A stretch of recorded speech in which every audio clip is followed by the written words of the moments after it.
Hey everybody, welcome to my channel. My name is Yo-sha and this is the go-to channel for all things real. So today's video is just going to talk about co-parenting and more specifically how to handle co-parenting when you are dealing with an absent parent. I have a lot of content on my channel about dealing with your baby daddy and getting over your baby daddy and just how to handle all things in regard to healing from a past relationship with your child's biological parent. The first thing that I would say to be successful at co-parenting is that you have to take yourselves out of the situation. You have to be able to put aside the things that happened, that broke y'all apart, the wrongdoings, and literally just focus on the kids.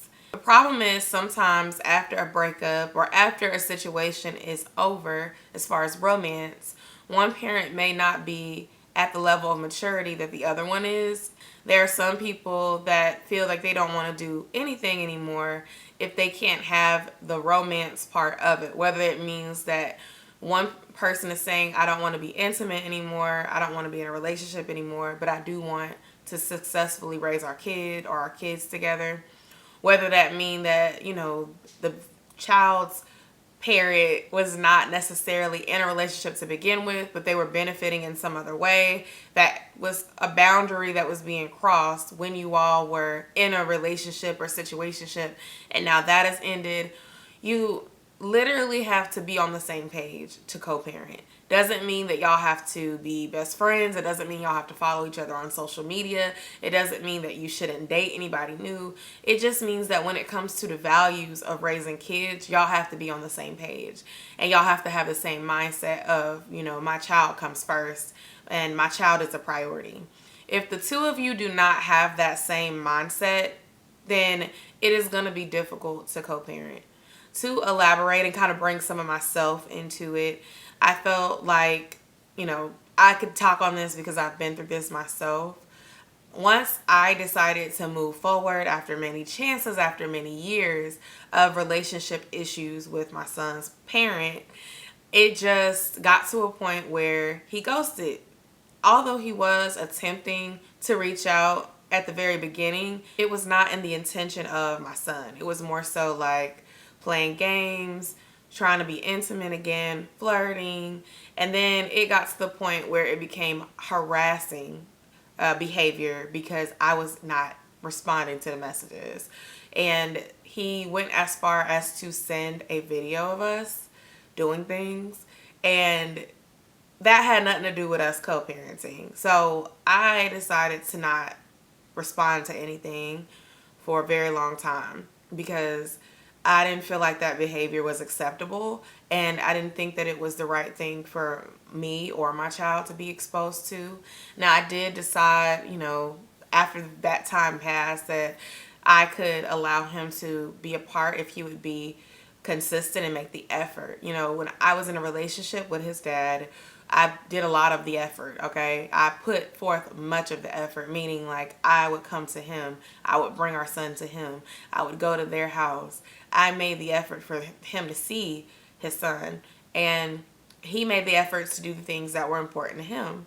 Well, once we were not together anymore, that didn't change on his end, but it changed on my end, because the thing is, when you're in a relationship with someone, the effort that you make may be different than the effort that you decide to make when you're not together.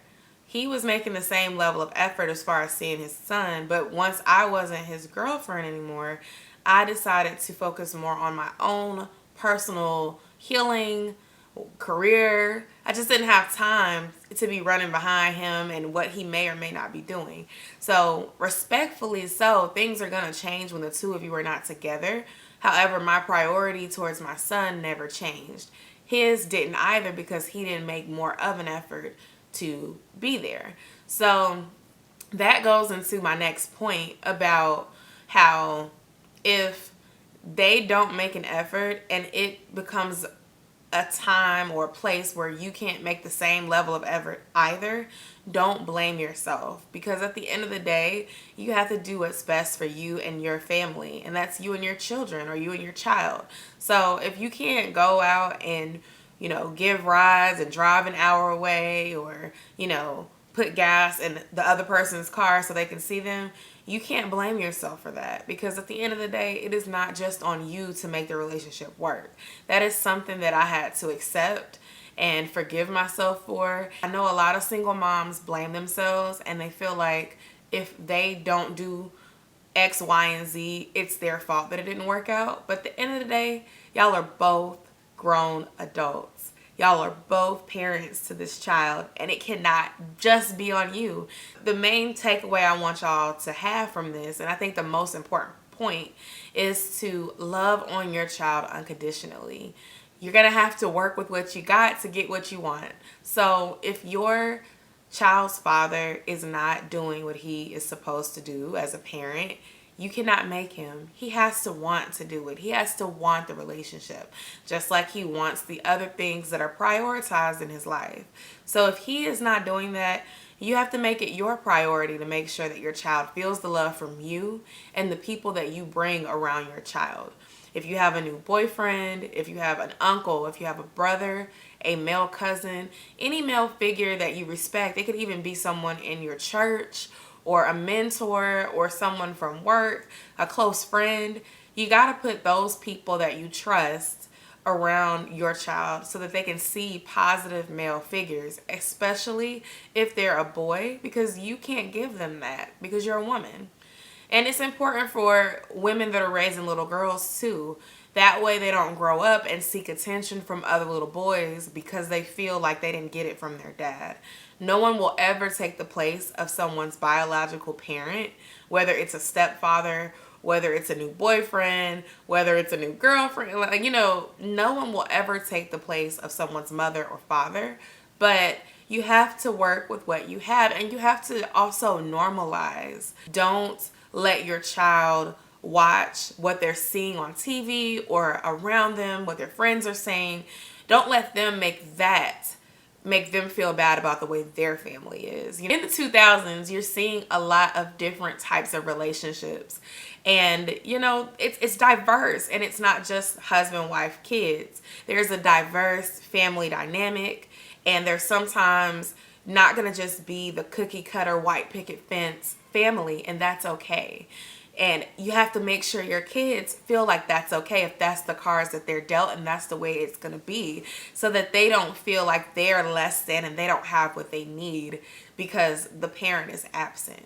And I think the main thing to be successful when having to be around or be involved with an absent parent for basically 18 to 25 years, because realistically that's how long parenting where you're really heavily involved lasts in most cases.